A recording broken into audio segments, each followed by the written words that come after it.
Welcome to the Andy Beshear Podcast, episode 30. That's right, we've made it 30 episodes in, and we're not stopping anytime soon. We're a proud member of the Sirius XM Podcast Network, and we hope that you'll not only download us on any of the major platforms, but you'll also subscribe to our YouTube channel at Andy Beshear Podcast. Today, we've got a really special 30th episode. We've got Jen Psaki, a leading voice on MSNBC, who so much of the world turns to not just get news, but analysis. She's going to talk about both her career, a little bit about her family, but also about the current administration and what it's like for her to have gone from speaking for the president and for the United States of America to now see how that's treated by the current bunch. Then we have Everett Kelley. He is the head of the largest union of federal employees, and he's going to talk about how this government shutdown is hurting the people that he represents, folks that might not live paycheck to paycheck, but like most of America, really struggle if they miss even one of those paychecks. We'll have a conversation with the Johns. It's going to be a great episode, and we hope, as always, that this makes you feel a little bit lighter when we're done, a little bit more prepared to face the week ahead. I know the news is absolutely crazy right now, but we'll get through it. We'll get through it together. And now, let's start the episode.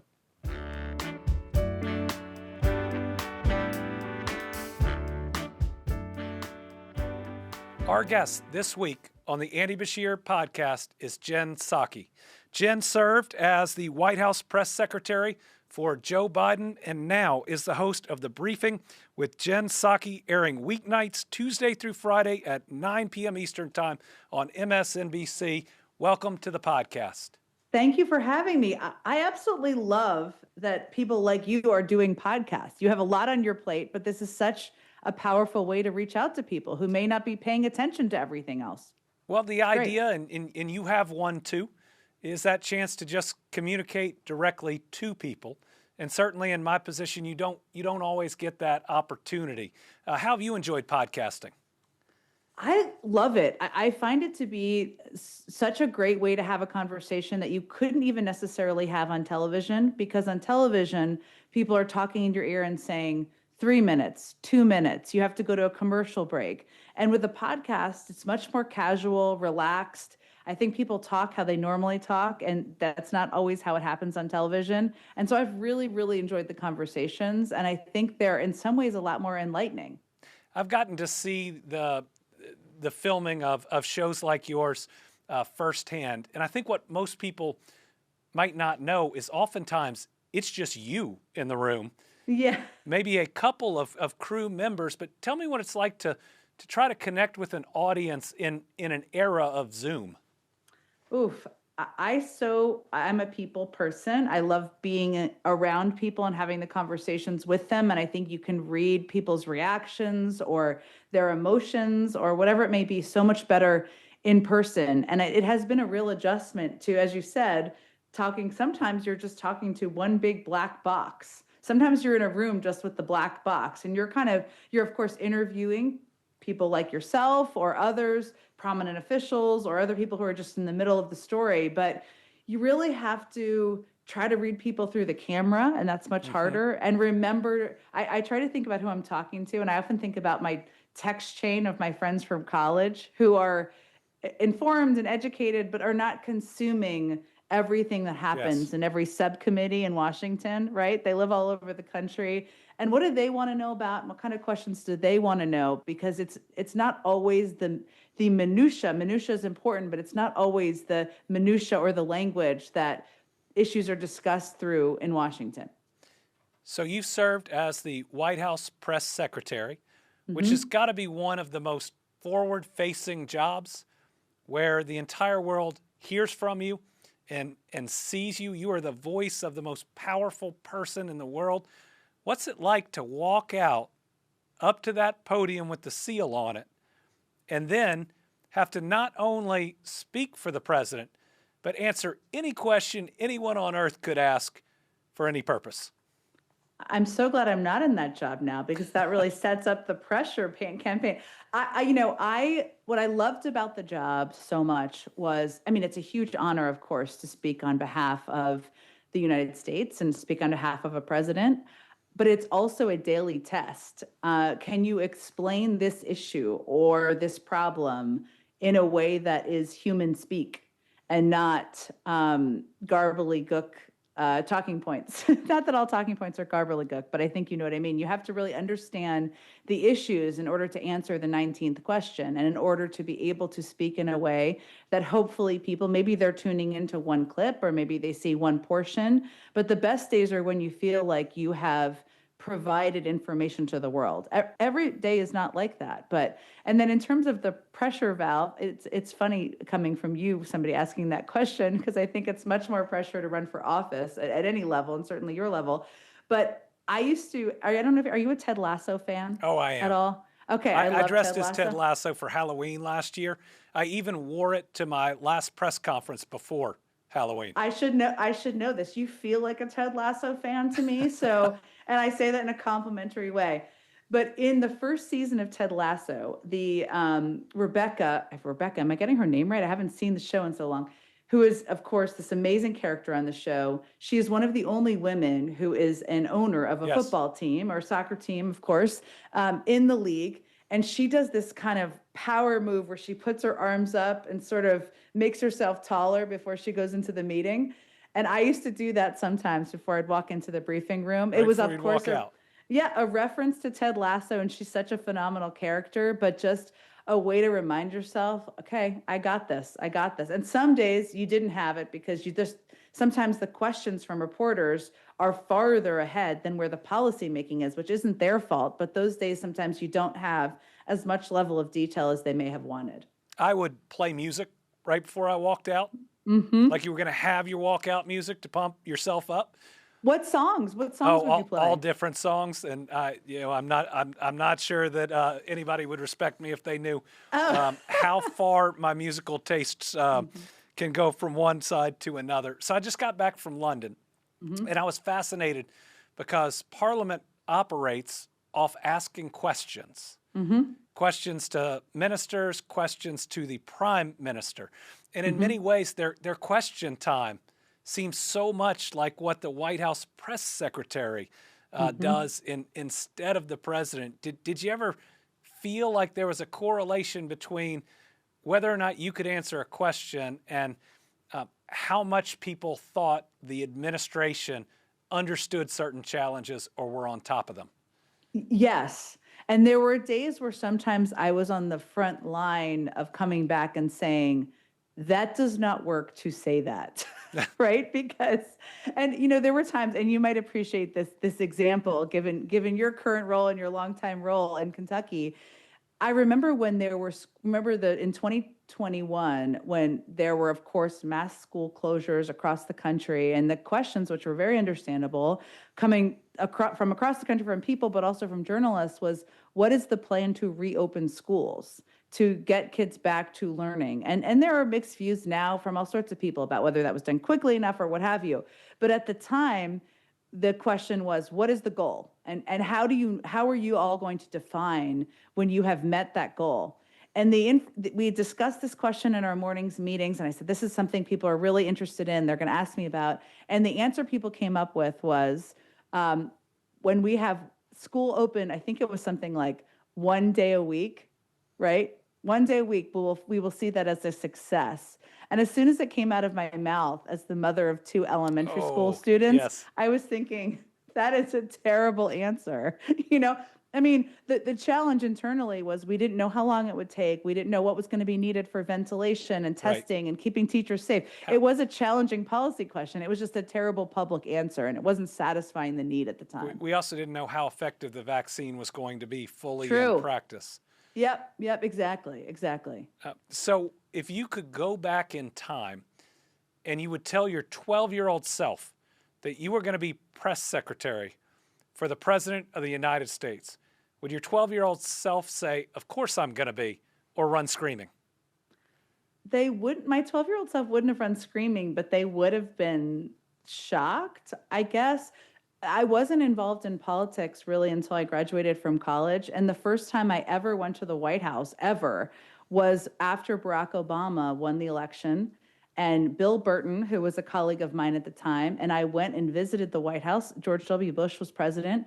Dana Perino was the press secretary. I think I've told her this story since then, where we went up to the gates of the White House and we kind of knocked on. It felt a little bit like being at the Emerald City in The Wizard of Oz, right? You knock and Yes. you say, "We're here. Will you let us in?" And that was the first time I ever went inside. And I realized most people have never been inside, but I'd never been in there. And I was going to start working there in a couple of weeks in the building. So I would have been surprised. I will say that having worked for two presidents and spent a lot of years in that building, I never really lost the awe of it. And I think someone said to me once, my first year maybe, if you lose the awe of looking up at the building and recognizing what you're a part of, it's probably time for you to leave. Not in a burn the building down kind of way, but in a just go do something else way. And I never really lost the awe I had for the building and the institution of it and the history, I guess. So twice now you've talked about it being an honor to speak for the United States and the honor of working in the building. And I think your predecessor, under President George W. Bush, at least acted the same way. How does it make you feel to see a current White House press secretary answer a serious question, I think today or yesterday, with your mom? Sad.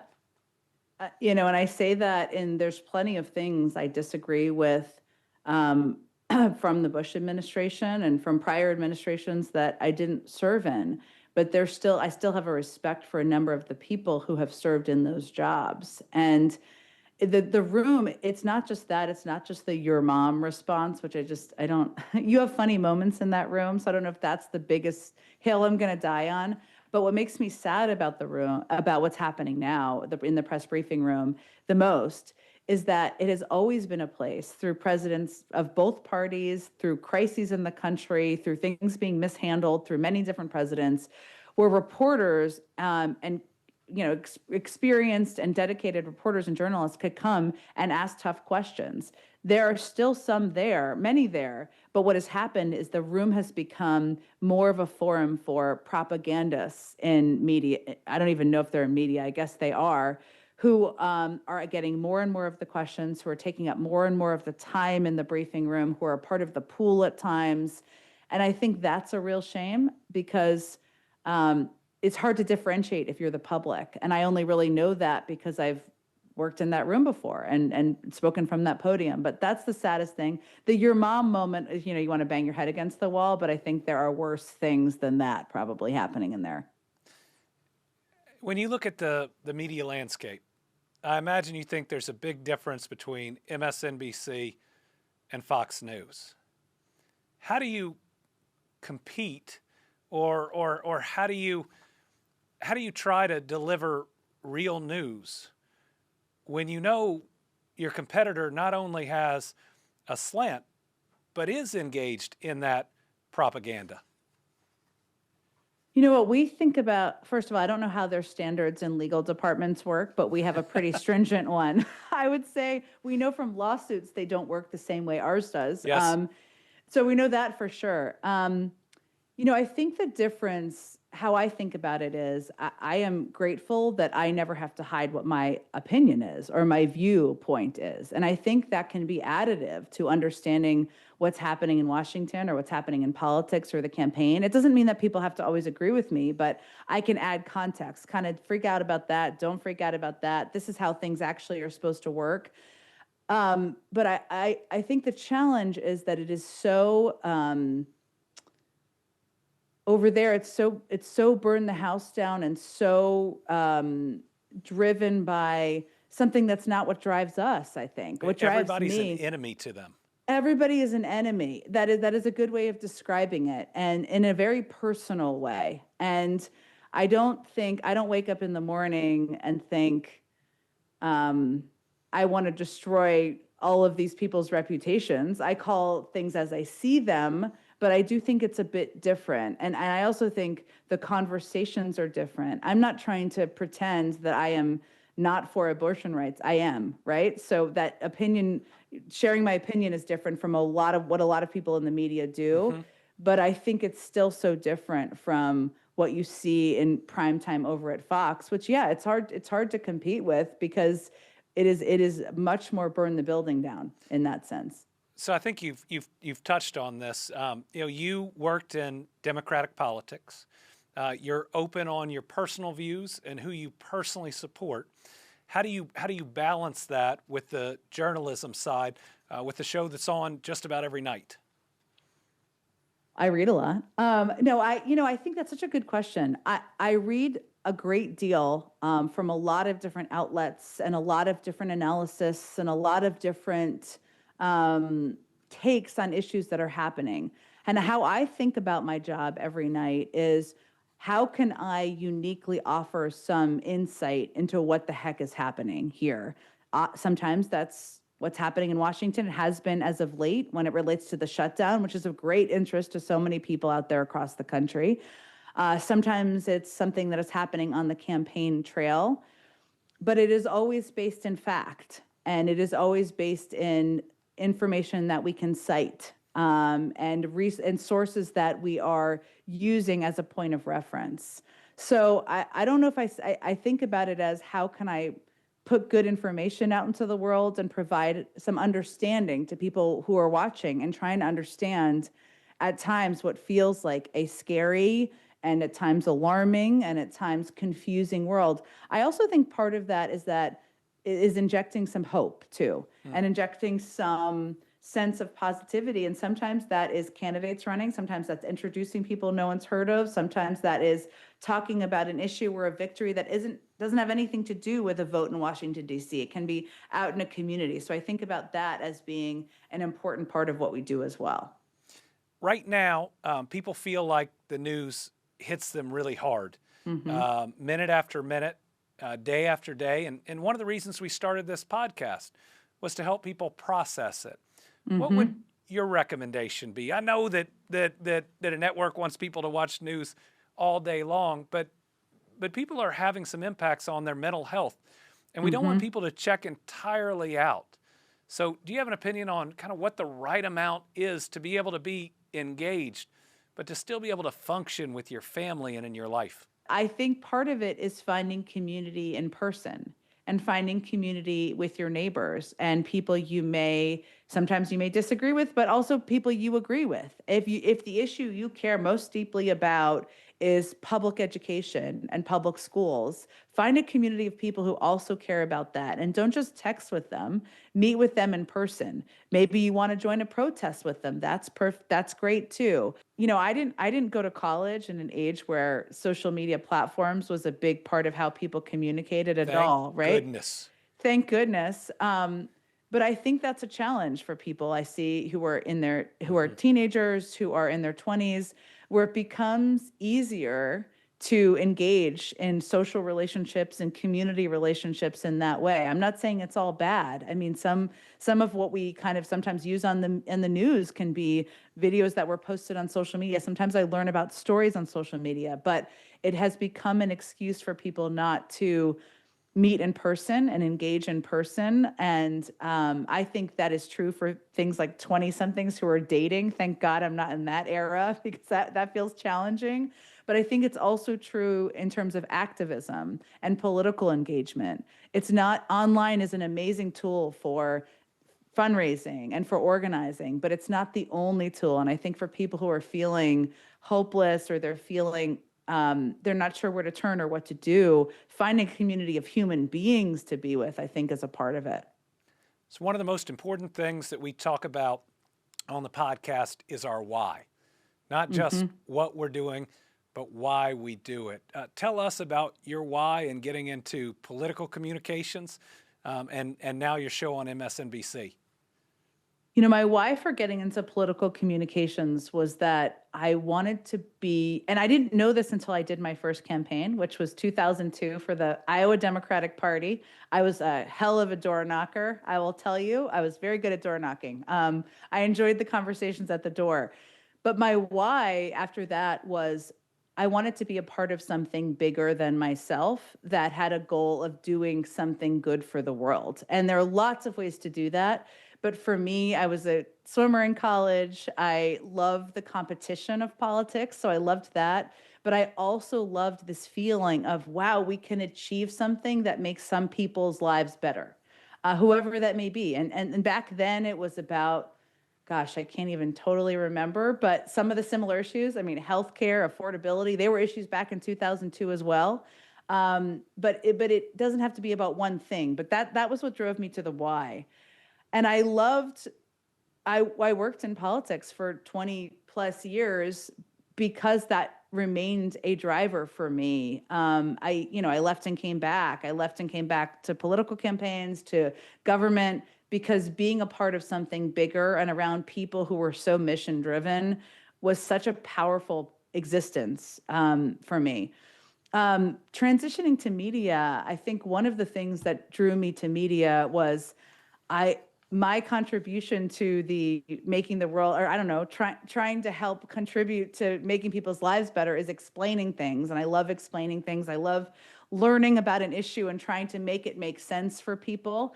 And I learned that from so many years as a communicator in politics. But when I was leaving, I thought to myself, what environment do I want to work in? I want to work with smart people who are mission driven, who are thinking about something bigger than themselves. And I know that media may sound to people as very different from government, and it is in a lot of ways. But what's similar is it's a bunch of curious, slightly nerdy or very nerdy people wandering around looking for more information, right? And I knew as soon as I'd been working at MSNBC and NBC for 6 months that I loved the environment. I loved the curiosity and the desire by people there to be a part of something bigger than themselves.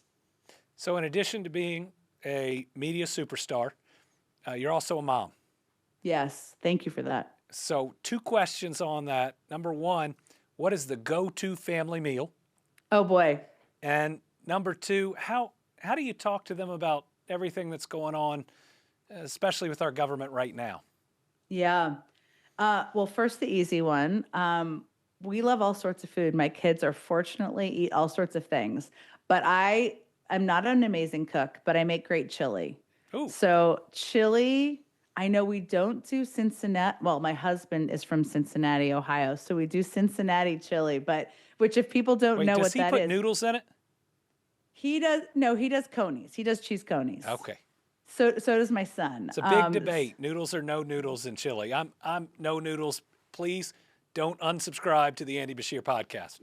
That's key. Now we need to know Grater's ice cream. What your favorite Grater's ice cream is. So good. I'm a raspberry chip mint chip girl. So chili is kind of one of the things that's a go-to that my kids love. It's a perfect thing for a fall day or having friends over to watch football or just hang out or whatever it may be. So that's a go-to in my house. Although my kids fortunately eat all sorts of food. My daughter would eat probably spaghetti and meatballs every single day of her life, and my son might too. How do I talk to my kids about what's happening in the world? I'm the daughter of a therapist, and so yeah, and my college roommate was a therapist too. I guess I'm surrounded by therapists. But they have always told me to kind of answer the questions they have. It sounds very simple, but I've lived with that advice in this sense. If my kids ask me about who Trump is and why I'm a Democrat, which they have, I say he is somebody that I don't agree with, because I don't think that his policies are good for people in this country. And they say, what do you mean by that? And I say, well, I support other candidates, or maybe it was Kamala Harris at the time when they were asking about it, because she cares about education and she cares about the environment and she cares about making sure that we're safe from gun violence. I keep it, my kids are very smart, but I don't want it to make it scary for them. And I want to make it feel like it's based on policies and it's not personal, if that makes sense. As we close out, I want our listeners to know about your podcast. When this episode of the Andy Beshear Podcast airs, I will have been a guest on it, but you've had Cory Booker, Tim Walz, former Mayor Pete. You have had some really heavy hitters, and then you were kind enough to invite me on too. Well, you were kind enough to join me. And the reason I have a podcast called The Blueprint. We're in our second season. And the purpose of the podcast is really to have a space to have conversations about the future of the Democratic Party. Because I think right now, obviously, the Republicans are in control of the White House and the Senate and the House.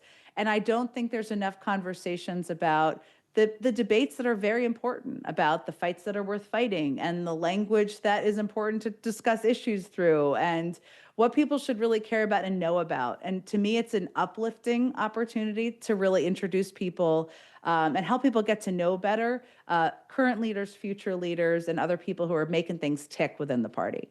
So people can download it on Spotify, Apple, wherever they get their podcasts. Exactly. Excellent. Jen, thank you for joining the Andy Beshear Thank Podcast. you. Thanks for having me.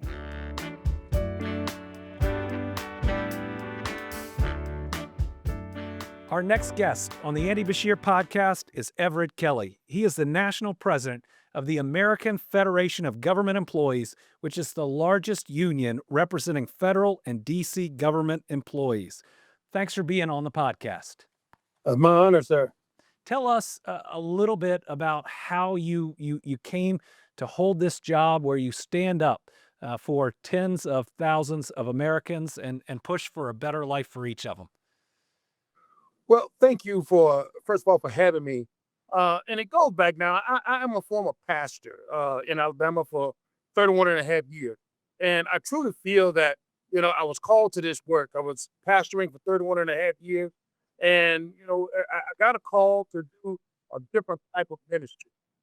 So I retired from the pulpit and came to AFGE to be the second in charge. And ultimately, God has elevated me to be president of it. So, as a pastor, but before we get to some of the others, was there a favorite Bible passage that you like to preach about? Because faith drives me, and these are some conversations that I think Democrats, but just Democrats and Republicans, need to be having. I think that it is, and I just left a service here in Nashville, Tennessee, where I buried one of my long friends.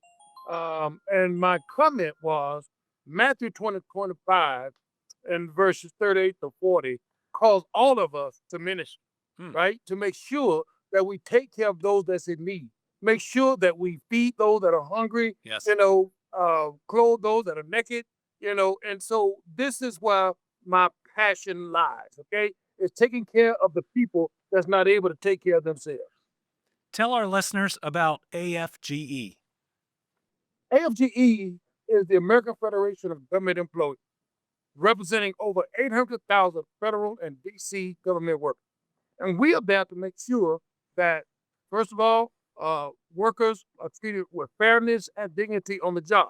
We negotiate contracts, and we make sure that federal employees get what they deserve, as they provide service for the American people. Now, certainly, in my opinion, this current administration has mistreated our federal employees in a number of ways. The most striking are these attempted mass layoffs. Give our listeners your thoughts on them. Well, I've been involved in this union movement since 1981. I have never seen anything like what we are seeing today. Federal employees are being called names. They have been threatened. They have been fired for no reason whatsoever. And of course, AFGE been fighting those initiatives, but it's just never been anything like this. 93 years we've been in existence, representing federal employees, but never have we seen an onslaught like we're seeing today against federal employees for no apparent reason whatsoever. Give us an idea of the impact that's having inside the agencies or the cabinets where these employees are being laid off, on the inability to do even some of the basics that those cabinets and agencies are expected to do. Well, I don't know that the American people has completely felt the impact yet, but it certainly will eventually, and I believe sooner rather than later. Your members are currently going through a tough time with this shutdown. Some furloughed, some laid off I think unlawfully, by this president. Tell us your thoughts and what you think both parties or either party should be doing right now. Well, Governor, thank you for that question because it's my opinion that both parties need to be considering the plight and the effects of federal employees. The hardest sight for me to see as a local or a national leader, or a pastor, is to see the people that I represent standing in line to get food. Now, it is un-American to see that. So my position is this, you know, regardless to the party, the Congress need to come together, do their job, and make sure that the government gets open. Certainly, we need to deal with the crisis on healthcare. Both of those issues need to be addressed. But more than anything right now, 820,000 of the people that I represent, 750,000 more or less, is out of a job. They're worrying about whether or not they're going to have money for food. They're worrying about whether or not they're going to be able to pay house note. Because just like the rest of America, 65% of America live from paycheck to paycheck. And the people that I represent is no different. And as you know, there's better than 22,000 right here in the state of Kentucky. And they are the people that's going to be going without a paycheck. They're the people that's going to be going without food. They're the ones that's going to be going without a mortgage payment. And guess what? One missed paycheck could be a matter of life or death for some of these employees.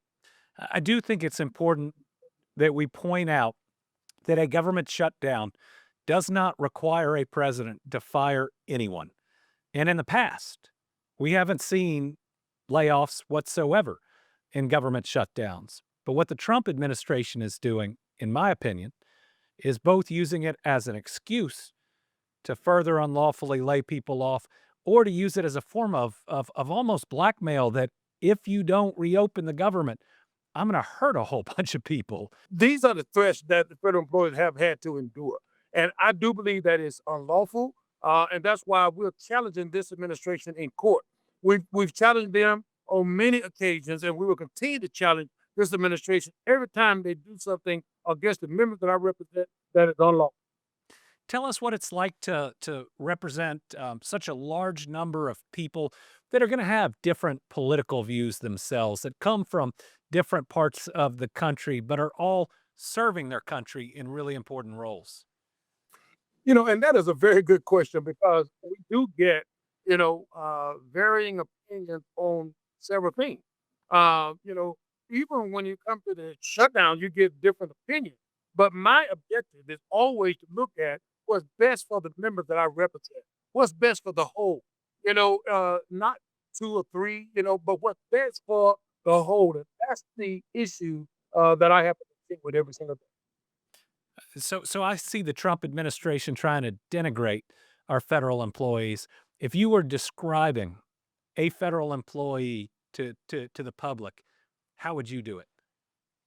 Well, I would show very angry, probably vibes, very frustrated, very concerned about where the future will be for federal employees. I think the federal employees are very angry, they're upset, and they're absolutely tired of being used as pawns in a political game. And they're being lied to as well. I mean, there are folks that have gotten promotions that are thus on probationary status again, that are being fired, and they get a letter that says it was for poor performance, and they just got promoted. And that's one of the issues we did carry this administration to court on. And the judge said, look, the federal government, you're not being honest, you're not being forthright, because that's exactly what happened. They were just using a pretext, for firing people. But the bottom line is they just wanted to pick and choose who they wanted to fire, and they just fired people for no reason whatsoever. But we carried them to court, and we're still depending on the courts to show that this administration was absolutely incorrect in those actions. Any final message to the listeners about your members, about the plight they're going through right now, and what you want to make sure the American public hears? Well, I just want to make sure that every citizen will call their country, whether they are Democrat or Republican, tell them that federal employees should never, ever be used as pawns in a political game. Tell them that, it's not about size. It's not about whether or not one polls in this game here, but it's about making sure that federal employees get paid for the work that they perform for the American people. So that's my ask of this country, and then ask them to always respect these hardworking federal employees that give themselves every single day to make sure that the American people get the services that they deserve. Everett Kelley, thank you for your leadership, and thanks for being on the podcast. Thank you, sir.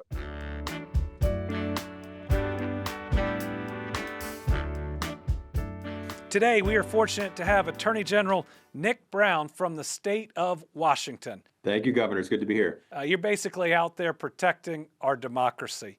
And one area that you're doing that is pushing back against the weaponization of the Department of Justice. Tell us a little bit about these indictments and why we should all be so concerned. What we've seen from this Department of Justice is very tragic. And, obviously the indictments over the last couple of weeks, specifically targeting the president's political opponents, is pretty shocking. But also, this is what the president and his team have been laying out since the very beginning. I mean, the president talked about going after people who opposed him. Attorney General Bondi, who is, the most powerful law enforcement figure in the United States, signaled from the very beginning, day one of her term, that the men and women who work for the administration's Department of Justice work for the president and not for the people. They talked about rooting out people that didn't like the president's policies or him personally. And we're really seeing that take effect now. And it's very damaging, not only for those individuals who are targeted, but for the rest of our country moving forward as we pursue these cases. What's that driving why that got you into this, that compels you to continue to do things where you could make more money in a different type of practice, but you choose this path? I've been a lawyer now for over 2 decades. I've spent the vast majority of my career in public service, dating way back to the beginning of my legal career when I was an Army JAG lawyer serving in the military, helping soldiers and their families navigate difficult legal issues. What keeps me here, what keeps bringing me back to this type of work, is that there are very few jobs as a lawyer where you recognize that every single thing that you do, it matters. And when I get to come to work and work with a law firm full of people who are dedicated to making Washington better and this country better, it's with that recognition that the big things that we're doing and the small things are improving people's lives. And, it's a little cheesy and cliche, but there's nothing really more rewarding than that, than seeing the work have an impact on people. This is Washington Attorney General Nick Brown, former U.S. Attorney. Thanks for joining the podcast, and thanks for what you and the other Dem AGs are doing. Thank you, Governor. I appreciate it.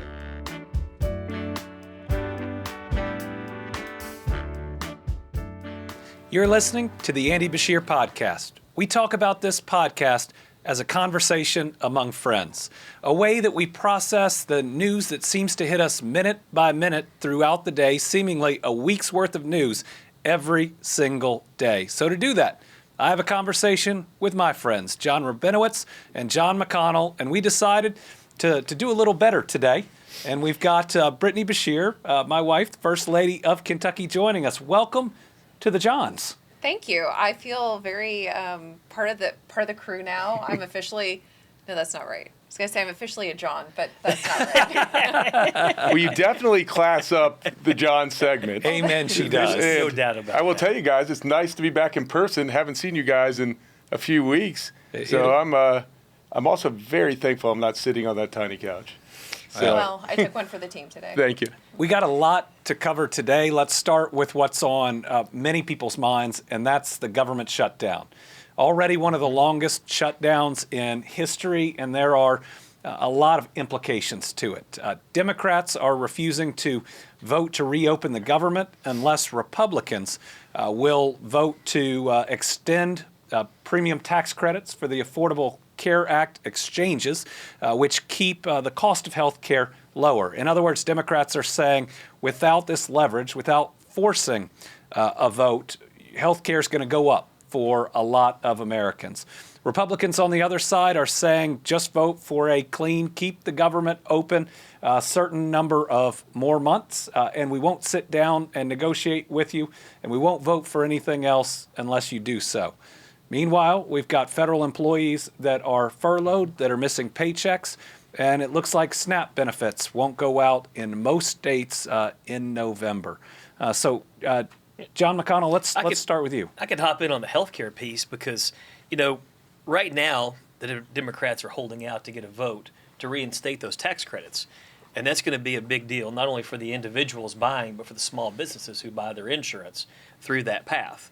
And saying you're going to wait until December or the end of the year when they So Republicans are saying, let's not vote on it right now, reopen the government, and we'll discuss this and possibly vote on it in December. Why does that not work? Well, because you've got an open enrollment that's going to start in the next few days. So if that starts, the companies have to put out a rate. And so you get locked in on the amount it's going to cost. Right. And that rate is going to reflect what it currently is right now without those credits. Which is double for most people. Yeah, you're going to see 50 to 100% increases based on the family makeup and income. Like I said, and that's going to hit small businesses a lot. And so there are about 20 million people, I believe they've said on the exchange, that get that directly. But hospitals are going to get hit if people fall off of the exchange. Well, hospitals count on your actual insurance payers, so your private insurance side, to help actually make revenue for them. So, if they start to deal with the Medicaid hit, which is going to happen now, we know that's taking place. Now all of a sudden you lose a percentage of your commercial insurance payers. It's a big chunk. It's a double hit. I'll tell you, Andy, what concerns me is both sides have made their points. We understand the arguments and the issues, but there doesn't seem to be any end in sight. And the people that are suffering are our friends, our family members, and I feel at times they feel that they are just caught in the crossfire and forgotten. And so you're talking about federal employees. Federal employees. And I'll tell you, I remember in law school, I had this one law professor that said to me, you know why everyone in this room is the luckiest people on the planet? It's because you were born in the United States. We have all these benefits and we take care of our people. And to think we might not be both parties may not be taking care of our people and SNAP benefits may be taken, that's a real problem. As a state like Kentucky, where we have, I think, 600,000 people that depend on SNAP benefits, what can our state officials do? Our state, is there anything that we can help out? So what we're doing is helping in every area that we can. TANF provides help to at-risk families for a certain period of time. We get about $12.5 million from the federal government each month for that. We're going to be able to float that for 1 month here in Kentucky to help those families. But SNAP, the federal government is saying we're not allowed to. We specifically receive those instructions, and typically what we do is we provide the names of individuals who qualify to vendors, but the federal government directly provides the money. It's about $100 million. No state is going to be able to do that. So I hope that both we can get a vote that keeps healthcare costs down for struggling Americans and also reopens the government, keeps those SNAP payments flowing. Because it does not sound like legally they can access that contingency fund from what I'm reading. Brittany, we've talked about what's happening at the White House. Yeah. After the president said he wanted to build a ballroom, $200 million, now $300 million, but hey, tariffs have increased construction costs. Then said it's not going to impact the East Wing, and then the bulldozers and backhoes showed up and the East Wing is gone. How do you feel about it? It hurts. And here's why it hurts. We live in the Kentucky Governor's Mansion, and we are very fortunate to be the caretakers of the history in that house. We embody that job. I mean, we are there as the caretakers for 4 to 8 years, and then it's the next administration's turn. And that history is such an integral piece of who we are as Kentuckians. The pieces in there tell stories. The house is a story. The history behind why the house was built is a story. People come to take pictures in front of it and make those moments. And imagine somebody just saying, I don't like the ballroom, and they just tear it down. That's not progress. That is taking part of our identity away. And I feel that way with the White House. Trump literally bulldozed a part of our American heritage, and we can't get that back. I don't call that progress. I call that just, I don't know what I call that, but it hurts to know that it was done so callously. I think, John, you got a different take. I do have listen. I tried to set you up with. I know you really did. This is really Tell me how you feel, uncomfortable. John. I know. Well, one, I'm looking forward to hopefully in the future visiting this 90,000 square foot new ballroom. But I actually, I totally respect and understand that opinion. But I also think, like, the White House needs to evolve. I think they need to have. I can't believe they don't have a ballroom big enough right now to host big events, that they're having to host people outside, from what I'm reading. But I do They've think got 2 big rooms connected by a hallway that they do most of their events at. We've been at a Christmas party for 2 straight years that had to have probably close to 1,000 people, but it's not one big ballroom that houses everyone. okay. And then, but I do think it sounds, the pictures, it looks like it needs to be updated. Could he have handled it maybe in a different way with more input? Probably. And I actually, because we have no information on it, it just happened. Like, it could be that he was able to preserve some things, but who knows, because we don't know. I don't know. Yeah, John couldn't even paint his house without 10 different so permits. I do think that. So I kind of related to you and I, John, a little bit. We live in houses from the 1800s, and we want to preserve certain things, but there are things like we just have to change, and it has to grow, and it has to modernize. But admit you do have to go through a big permit process, and this one just kind of happened. We absolutely have to do that. Yeah, you have to do Well, John McConnell did. Well, and I'll throw something in here too. When I saw he was going to build a 90,000 square foot ballroom, I was like, he's just trying to put a convention center in like he would have at his hotel. And I really didn't get concerned about it. But I'll tell you what, when you saw the pictures of part of the building coming down, just as a symbol of your country, it kind of shocked me a little bit to see that part of your symbolism of your country is being pulled down. It's definitely an ask for forgiveness move, right? It is. Yeah. We are running short on time. It's the Andy Beshear Podcast, which means we have to talk about tariffs. Because 30 again. episodes in, we always talk about tariffs. In the last 2 weeks, a couple things going on. Number one, soybean farmers getting hit hard. The tariffs on China, there might be a deal that we'll learn about, but tariffs have pushed China to purchase from Brazil and Argentina.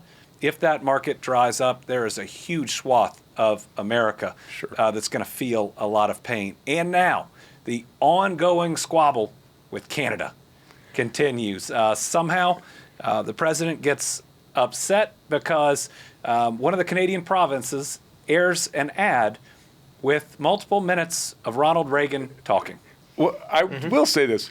What did the Ontario Premier think was going to happen by running a commercial like that? There was no way there was not going to be a reaction. They were Reagan's words. They were, but there was, you knew he was going to react. So Ronald Reagan had to impose some tariffs at times when it would make sense. I think then it was Japan was dumping some cars and other things, but when he put that tariff on, he gave this speech, I think he was at Camp David, about why tariffs are bad for trade. Yeah. And Donald Trump didn't take too well to Ronald Reagan disagreeing with him. Well, in Ronald Reagan's words, all of these years later, coming back and inciting this level of anger out of Trump when it's just replayed.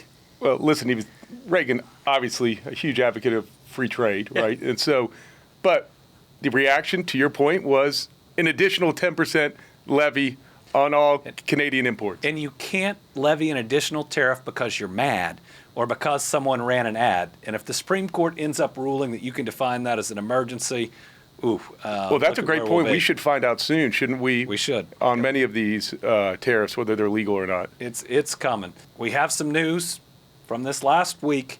Will Beshear now has at least his provisional driver's license. Brittany, how are you feeling about this one? Oh my goodness, so many feelings. I'm so happy for him. I'm so terrified for him. As a parent, I'm a little sad because it's that one step closer to being a full adult. I never thought I'd be that parent that has, like the flashing memories of your sweet little 2-year-old. And here's my 6'3", 16-year-old driving off to his friend Carter's house the other day. And, you're sending him out there. Watch out, Frankfurt. He's coming. Will Beshear is a new driver. Clock it. And that's a wrap on episode 30 of the Andy Beshear Podcast.